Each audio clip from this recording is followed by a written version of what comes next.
Hello दोस्तों, स्वागत है आपका अपने इस यूट्यूब चैनल ई टारगेट क्लासेस पे। मैं व्यास नारायण साहू आपके लिए लेके आए हूँ भौतिक विज्ञान में 500 इंपॉर्टेंट एमसीक्यू क्वेश्चन, जो कि बहुत ही अच्छे लेवल के क्वेश्चन है और बहुत ही सिलेक्टेड क्वेश्चन है। तो जिसका पार्ट 1 आज हम डिस्कस करने वाले हैं।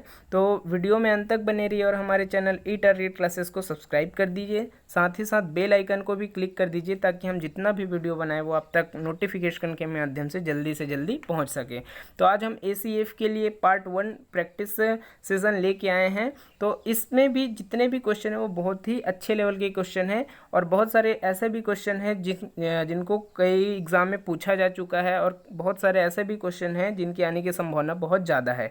तो चलिए स्टार्ट करते हैं। हमारा पहला क्वेश्चन है, अवतल दर्पण में रेखीय आवर्धन क्षमता का मान होता है। तो सबसे पहले जानते हैं रेखीय आवर्धन क्या होता है। तो किसी भी दर्पण के सामने जब कोई भी वस्तु रख दिया जाता है और उस वस्तु की जब स्थिति में परिवर्तन किया जाता है तो प्रतिबिंब की जो स्थिति है उसमें भी जाहिर सी बात है उसमें भी चेंजिंग होगा। तो जो प्रतिबिंब की लंबाई और जो वस्तु की लंबाई होती है उन दोनों का जो रेशियो होता है उसी को ही रेखीय आवर्धन बोला जाता है। तो ये जो रेखीय आवर्धन है उसको m से डिनोट किया जाता है। तो m बराबर हो जाएगा I/O। तो जो I होता है वो इमेज होता है, मतलब प्रतिबिंब की लंबाई, और वो जो O होता है वो होता है ओरिजिनल, जो ओरिजिनल इमेज होगा वो होगा मतलब वस्तु की लंबाई। तो प्रतिबिंब की लंबाई बटे वस्तु की लंबाई को ही हम रेखीय आवर्धन बोलते हैं। तो इस चीज़ को आप ध्यान में रखिए, रेखीय आवर्धन किसको बोलते हैं। तो इसमें क्या पूछा है, अवतल दर्पण के लिए रेखीय आवर्धन पूछा है। तो अवतल दर्पण के लिए जो रेखीय आवर्धन का मान होता है वो हमेशा 1 से कम भी हो सकता है, 1 से ज़्यादा भी हो सकता है और 1 के बराबर भी हो सकता है। तो इसका जो सही आंसर हो जाएगा उपरोक्त सभी। तो इसमें जो अवतल दर्पण के लिए जो रेखीय आवर्धन का मान होगा वो 1 के बराबर भी होता है, 1 से कम भी होता है, 1 से भी ज़्यादा भी होता है। इसका जो सही आंसर हो जाएगा उपरोक्त सभी। इसके साथ ही उत्तल दर्पण के लिए भी देख लेते हैं। तो उत्तल दर्पण के लिए जो रेखीय आवर्धन होता है वो हमेशा 1 से कम होता है। उत्तल दर्पण के लिए हमेशा 1 से कम होता है, ध्यान में रखिए, उत्तल दर्पण के लिए 1 से कम होता है। नेक्स्ट क्वेश्चन है, एकांक आवेश में किया गया कार्य कहलाता है। तो सबसे पहले जानते हैं एकांक आवेश में किया गया कार्य क्या होता है। तो जो एकांक आवेश मतलब होता है अपॉन क्यू। तो जब भी दोस्तों की जो भी चीज़ जैसे अपॉन में आ गया वो हो जाता है हमेशा एकांक। तो जो आवेश होता है उसको हम क्यू से डिनोट करते हैं। तो ये हो जाएगा एकांक आवेश में किया गया कार्य। कार्य मतलब होगा डब्लू। तो डब्लू अपॉन क्यू बराबर क्या होगा, विभव। तो एकांक आवेश में किया गया कार्य ही विभव कहलाता है। तो इसका जो सही आंसर हो जाएगा वो हो जाएगा विभव। ध्यान में रखिए, बहुत ही इंपॉर्टेंट क्वेश्चन है ये। तो जो एकांक आवेश में किया गया कार्य क्या हो जाएगा, विभव हो जाएगा। अब इसका हम यूनिट भी देख लेते हैं। तो जो कार्य होता है उसका यूनिट होता है जूल और जो आवेश होता है उसका होता है कूलाम। तो जूल बटे कूलाम बराबर इसका जो हो जाएगा वोल्ट हो जाएगा। तो इसका जो टोटल यूनिट विभव का जो यूनिट बनेगा वो हो जाएगा वोल्ट। ध्यान में रखिए इस चीज़ को भी, बहुत ही इंपॉर्टेंट क्वेश्चन है। और जो विभव होता है वो हमेशा उच्च विभव से निम्न विभव की ओर प्रवाहित होता है, ये भी आप बहुत अच्छे से ध्यान में रखिए। तो ये एकांक आवेश में जो किया गया कार्य है वो क्या कहलाता है, विभव कहलाता है। नेक्स्ट क्वेश्चन है, 10 ओम के 5 प्रतिरोध समांतर क्रम में हो तो परिणामी प्रतिरोध होगा। ध्यान में रखिए, इसमें क्या बोला है, समांतर क्रम में। तो समांतर क्रम में रखना है, इसका मतलब इसका जो फॉर्मूला हो जाएगा 1/r = 1/r1 + 1/r2। ऐसे ऐसे 5 ठोक बोला है, 5 प्रतिरोध मतलब R5 तक जाएगा, R5 तक। तो इसको हम कैसे सॉल्व करेंगे, 1/r बराबर 1/10 + 1/10 + 1/10 + 1/10 + 1/10। तो ये 5 बार होगा दोस्तों। तो इसका जो टोटल वो LCM आ जाएगा वो 10 हो जाएगा। इसका जो टोटल LCM हो जाएगा वो 10 हो जाएगा और ऊपर में क्या हो जाएगा, 5 हो जाएगा। तो 1/r बराबर 5/10 मतलब 5 एकम 5 दूनी। तो ये r का मान कितना हो जाएगा, 2 ओम हो जाएगा। तो जो परिणामी प्रतिरोध होगा उसका जो सही आंसर क्या हो जाएगा, 2 ओम। इसका जो सही आंसर क्या हो जाएगा, 2 ओम। इसी को जैसे बोलते कि श्रेणी क्रम में रखने पर, तो श्रेणी क्रम में रखने पर इसका क्या आंसर हो जाएगा, r बराबर r1 + r2 + r3 + r4। ये डायरेक्ट हो जाएगा और हम डायरेक्ट जो 10 ओम के 5 प्रतिरोध है उसको डायरेक्टली ऐड कर देंगे। नेक्स्ट क्वेश्चन है, किसी कुंडली में उत्पन्न प्रेरित विद्युत वाहक बल तथा चुंबकीय फ्लक्स में परिवर्तन के बीच क्या संबंध होता है। ये ACF 2016 का क्वेश्चन है, ध्यान में रखिए। तो इसका जो सही आंसर हो जाएगा वो एक दूसरे के अनुक्रमानुपाती हो जाएगा। एक दूसरे के अनुक्रमानुपाती होता है। एक्चुअल में ये जो EMF होता है, जिसको हम विद्युत वाहक बल भी बोलते हैं, EMF इलेक्ट्रोमोटिव फोर्स भी बोला जाता है, वो जो होता है चुंबकीय फ्लक्स जो होता है उसके समानुपाती होता है।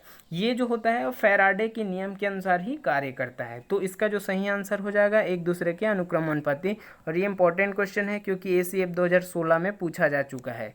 तो ऐसे क्वेश्चन को आप बहुत अच्छे से प्रिपेयर कीजिए और ऐसे क्वेश्चन में पूरा कॉन्सेप्ट आपका क्लियर होना चाहिए। नेक्स्ट क्वेश्चन है, उष्मी प्रसार में अल्फा बीटा और गामा में सही संबंध दर्शाता है। तो सबसे पहले जानते हैं उष्मी प्रसार क्या होता है। इसको इंग्लिश में थर्मल एक्सपांशन भी बोलते हैं। तो जब भी किसी वस्तु को गर्म करने से जब उसकी लंबाई है, क्षेत्रफल है, आयतन है, लंबाई है, और जो एरिया है क्षेत्रफल है, और जो वॉल्यूम है आयतन, ये सब में जब चेंजिंग होता है, मतलब उसमें वृद्धि होता है, तो उसी को क्या बोलते हैं, उष्मी प्रसार बोलते हैं, या तो थर्मल एक्सपांशन बोलते हैं। तो यहाँ पर जो अल्फा है वो होता है रेखीय प्रसार, जिसको हम लीनियर एक्सपांशन बोलेंगे, और जो बीटा होता है वो क्षेत्रीय प्रसार होता है, और जो गामा होता है वो क्या होता है, आयतन प्रसार होता है। तो इसमें जो संबंध होता है दोस्तों वो ये होता है alpha ratio beta ratio gamma बराबर क्या हो जाएगा, 1:2:3। तो इसका जो सही आंसर क्या हो जाएगा, 1:2:3 इसका सही आंसर हो जाएगा। और इसमें एक साथ ही इसका एक और भी बात इसमें ध्यान में रखिए कि जो जल का आयतन होता है, जल का जो आयतन होता है वो जल का जो घनत्व होता है वो 4 डिग्री सेंटीग्रेड पर सबसे ज़्यादा होता है। आप सभी को पता होगा क्योंकि जल का जो आयतन है 0 से 4 डिग्री सेंटीग्रेड पर जो आयतन होता है वो कम होता है। तो 4 डिग्री सेंटीग्रेड पर आयतन कम होता है, इसलिए उसका डेंसिटी सबसे ज़्यादा हो जाता है। इसीलिए बोलते हैं कि जल का आयतन 4 डिग्री सेंटीग्रेड पर सबसे कम होता है, लेकिन जो जल का घनत्व है वो 4 डिग्री सेंटीग्रेड पर सबसे ज़्यादा होता है। नेक्स्ट क्वेश्चन है हमारा, संवेग व गतिज ऊर्जा में संबंध होता है।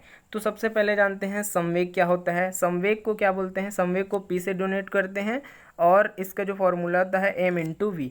m होता है मास और v होता है वेग। तो जब भी किसी वस्तु में मास और उसका वेग को जब इनटू कर दिया जाता है तो वो क्या हो जाता है, उस वस्तु का संवेग हो जाता है। तो P बराबर m×v, ये इसका संवेग होता है। और जो काइनेटिक एनर्जी मतलब जो गतिज ऊर्जा है उसको Ke से दर्शाते हैं, जिसको काइनेटिक एनर्जी बोलते हैं। इसका जो फॉर्मूला होता है 1/2mv² होता है, 1/2mv²। तो इसको हम थोड़ा सा डेरिवेशन के फॉर्म में सॉल्व कर लेते हैं। तो सबसे पहले जानते हैं कि जो Ke बराबर होता है, जो Ke होगा 1/2mv² होता है। और हमको पता है जो संवेग होता है P = mv होता है। तो यहाँ पर जो mv है उसके जगह हमको क्या करना है, P को सब्सटीट्यूट करना है। तो क्या हो जाएगा, मैं ये कर सकता हूँ यहाँ पर कि जो 1/2 है और ये m² × v²/m कर सकता हूँ। ऊपर में एक m और नीचे में एक m जोड़ दिया, तो यहाँ पर क्या हो जाएगा, Ke बराबर क्या हो जाएगा, 1/2m²v² हो जाएगा। तो हम सभी को पता है कि m×v बराबर क्या होता है, P होता है। तो यहाँ पर मैं क्या लिख सकता हूँ, इन दोनों की जगह P रख सकता हूँ। तो यहाँ पर क्या हो जाएगा, Ke बराबर 1/2p²/m। तो इसका जो सही आंसर क्या हो जाएगा, Ke बराबर p²/2m, 1/p²/2m। तो इसमें से कौन सा जो ऑप्शन है वो सही हो जाएगा, Ke बराबर p²/2m इसका सही आंसर हो जाएगा। ये बहुत ही इंपॉर्टेंट क्वेश्चन है दोस्तों, बहुत ही इंपॉर्टेंट क्वेश्चन है। नेक्स्ट क्वेश्चन है हमारा, पृथ्वी का विभव कितना वोल्ट का होता है। तो जो पृथ्वी का विभव होता है वो कितना वोल्ट हो जाएगा, 0 वोल्ट होता है। ध्यान में रखिए, पृथ्वी का विभव जो है 0 वोल्ट होता है। और अभी हमने बताया था जो वोल्ट होता है वो किसका यूनिट होता है, विभव का होता है। विभव का जो यूनिट होता है वो वोल्ट होता है। तो पृथ्वी का जो विभव होता है वो कितना होगा, 0 वोल्ट होता है। नेक्स्ट क्वेश्चन है, यांत्रिक ऊर्जा को विद्युत ऊर्जा में बदलने वाला यंत्र कहलाता है। तो यांत्रिक ऊर्जा जिसको क्या बोलेंगे, मैकेनिकल एनर्जी, टू विद्युत ऊर्जा मतलब होता है इलेक्ट्रिकल एनर्जी, मतलब मैकेनिकल से इलेक्ट्रिकल में जो कन्वर्ट होता है वो कौन से यंत्र द्वारा होता है, तो वो इसका जो सही आंसर हो जाएगा जनरेटर। जनरेटर जिसको क्या बोलते हैं, डायनेमो भी बोलते हैं। तो ये जो होता है डायनेमो, वो विद्युत चुंबकीय प्रेरण के सिद्धांत पर काम करता है। और ध्यान में ये भी रखिए, ये जो जनरेटर है वो फ्लेमिंग के दाएं हाथ के जो नियम होता है उसके हिसाब से भी काम करता है। तो इसमें जो सही आंसर हो जाएगा मैकेनिकल टू इलेक्ट्रिकल हो जाएगा। और जो विद्युत मोटर होता है वो क्या होता है, ये इलेक्ट्रिकल एनर्जी को मैकेनिकल एनर्जी में कन्वर्ट करता है। मतलब आप सभी को पता है, नॉर्मल सी बात है कि जब भी किसी मोटर को, आपके सामने कोई मोटर है, आप उसको स्विच मतलब लगा दिए, मतलब उसको विद्युत दे रहे हैं, विद्युत धारा दे रहे हैं, तो वो मोटर जो है, मोटर के साथ कोई भी चीज़ आप जोड़े रहोगे वो क्या हो जाएगा, घूमने लग जाएगा। जैसे पंखा ही है, पंखा में क्या हो जाएगा, जो आप विद्युत दोगे तो वो पंखा घूमने लग जाएगा। इसका मतलब क्या हुआ कि जो इलेक्ट्रिकल एनर्जी है वो मैकेनिकल एनर्जी में कन्वर्ट हो रहा है। लेकिन जनरेटर क्या होता है, जनरेटर में आप विद्युत पैदा करते हो, मतलब जो जनरेटर होता है उसमें मैकेनिकल एनर्जी देने पर वो इलेक्ट्रिकल एनर्जी में कन्वर्ट करता है। इसी को बोलते हैं जनरेटर या डायनेमो। नेक्स्ट क्वेश्चन है, यदि विरल माध्यम में वस्तु को सघन माध्यम से देखा जाए तो कहाँ दिखाई देगा। क्या बोल रहे हैं, विरल माध्यम में वस्तु को सघन माध्यम से देखा जाए, इसका मतलब ये विरल है और ये पानी जो है वो सघन है। तो सघन माध्यम से विरल माध्यम को जब भी देखा जाएगा तो वो क्या हो जाएगा, वास्तविक दूरी से ज़्यादा दूरी पर दिखाई देगा। और जब भी आप विरल माध्यम से सघन माध्यम में किसी चीज़ को देखोगे तो वो क्या हो जाएगा, वास्तविक दूरी से कम दूरी पर प्रतीत होगा। क्यों ऐसा होता है, क्योंकि आप सभी को पता है कि जब भी पानी में कोई भी आप सिक्का डाल दो तो वो क्या हो जाएगा, आप उस सिक्के को जब देखोगे तो विरल माध्यम से सघन माध्यम में देखोगे, मतलब पानी जो होता है वो सघन माध्यम का होता है। तो आप ऊपर से जब पानी को देखोगे, उस सिक्के को जो जब देखोगे तो वो जो सिक्का है वो वास्तविक दूरी से कम दूरी पर दिखाई देगा, मतलब जो सिक्का है वो ऊपर उठा हुआ दिखाई देता है। इसलिए बोलते हैं कि जो जब भी विरल माध्यम से सघन माध्यम में देखेंगे तो कम दूरी पर दिखाई देगा, लेकिन सघन माध्यम से विरल माध्यम में देखने पर वास्तविक दूरी से ज़्यादा दूरी पर दिखाई देगा। बहुत ही इंपॉर्टेंट क्वेश्चन, और ये भी एसीएफ के 2016 का क्वेश्चन है। एसीएफ 2016 में ये क्वेश्चन पूछा गया था। कॉन्सेप्ट आपका बहुत अच्छे से क्लियर होना चाहिए दोस्तों, इसलिए वीडियो में बहुत अच्छे से आप बने रहिए। नेक्स्ट क्वेश्चन है हमारा, प्रकाश की चाल सर्वाधिक होती है, तो जो प्रकाश की चाल सबसे सर्वाधिक किस में होगा, निर्वात में। इसका जो वो होता है, कितना होता है, 3 × 10⁸ मीटर पर सेकेंड, मतलब जो प्रकाश की चाल जो निर्वात में 3 × 10⁸ मीटर पर सेकेंड के हिसाब से होता है।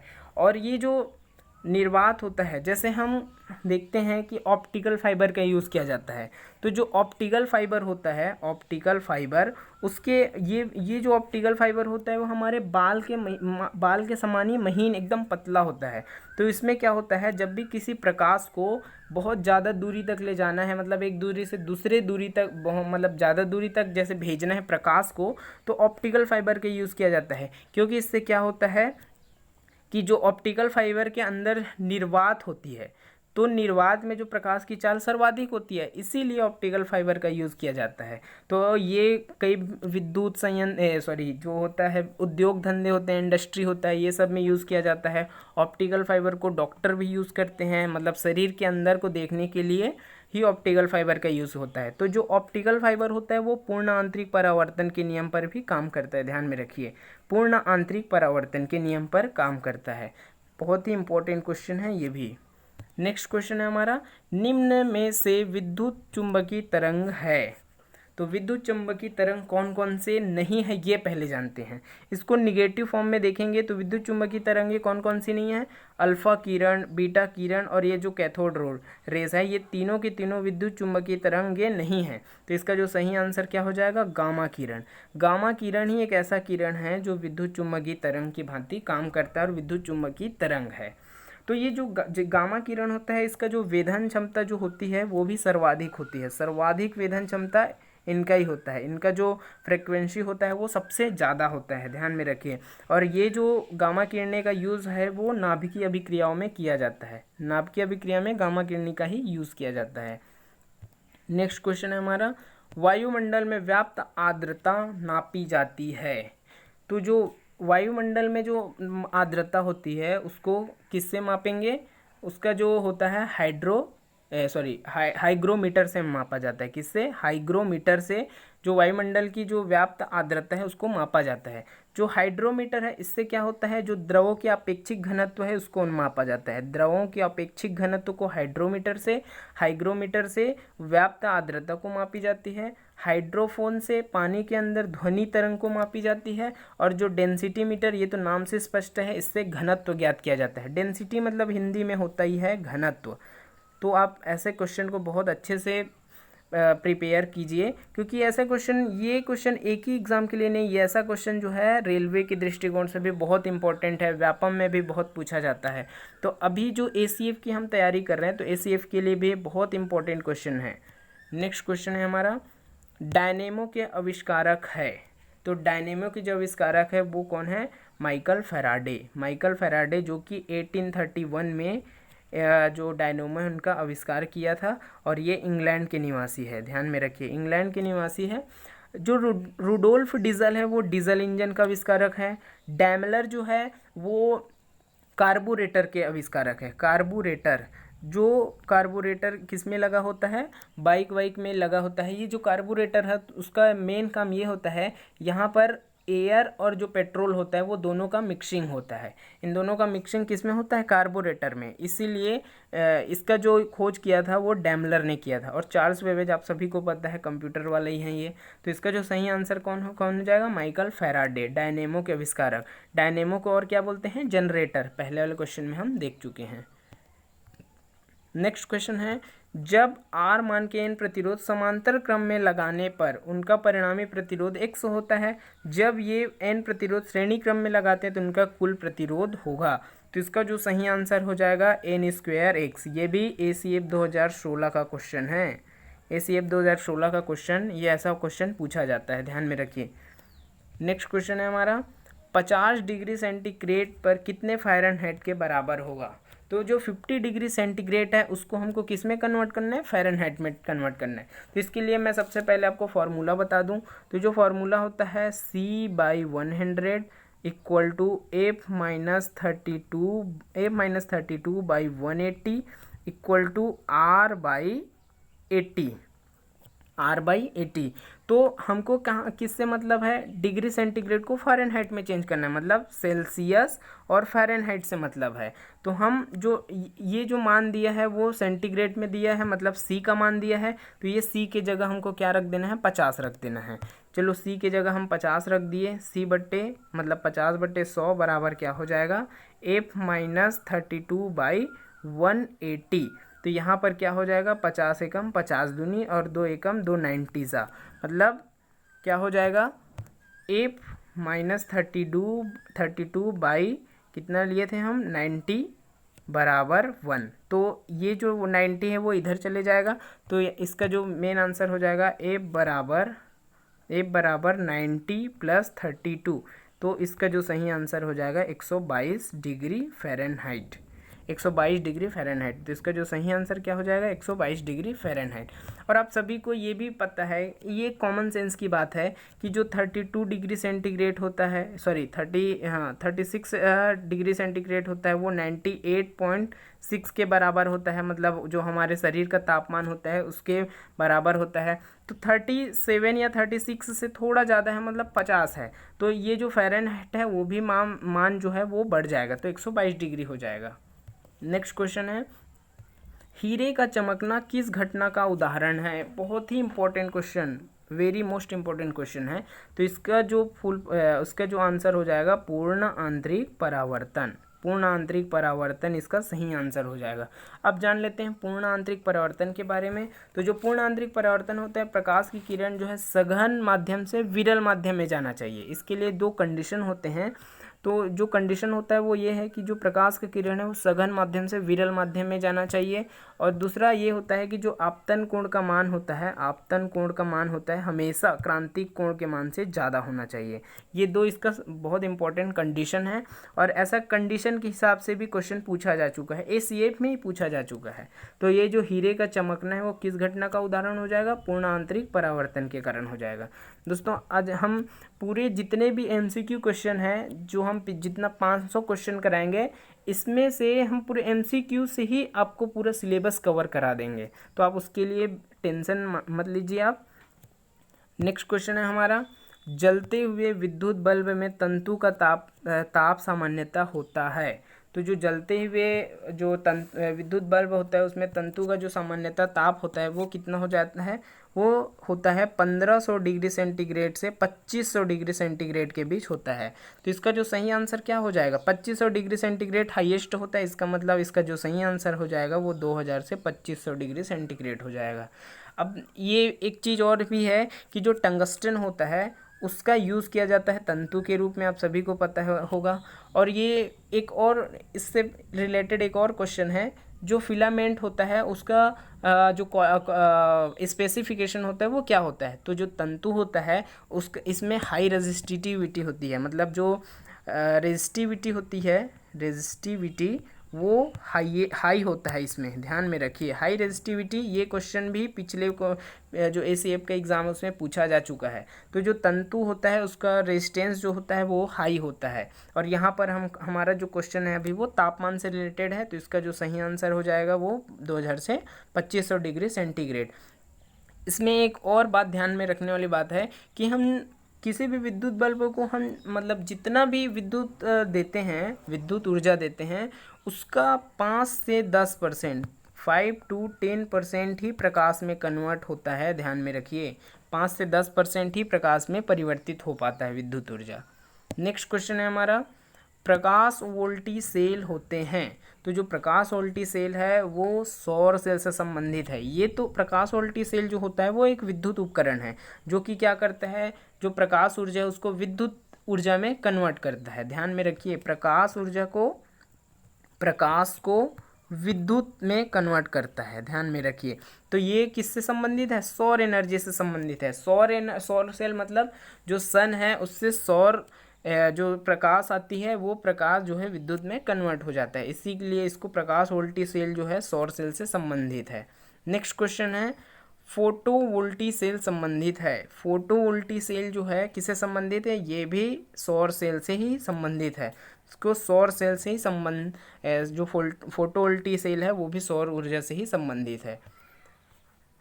नेक्स्ट क्वेश्चन है हमारा, परमाणु रिएक्टर क्या है? तो जो परमाणु रिएक्टर होता है वो एक प्रकार का परमाणु भट्ठी भी बोला जाता है, जिसको आणविक भट्ठी भी बोलते हैं। तो इसका जो सही आंसर हो जाएगा वो हो जाएगा आणविक भट्ठी हो जाएगा। तो इसमें जो एक्चुअल में ये होता है कि जो नाभिकीय विखंडन की जो प्रक्रिया होती है उसमें ऊर्जा मुक्त होती है, अपार ऊर्जा मुक्त होती है। उससे क्या होता है, जो ऊर्जा मुक्त होती है उससे पानी को वाष्पित किया जाता है, पानी को वाष्पित किया जाता है।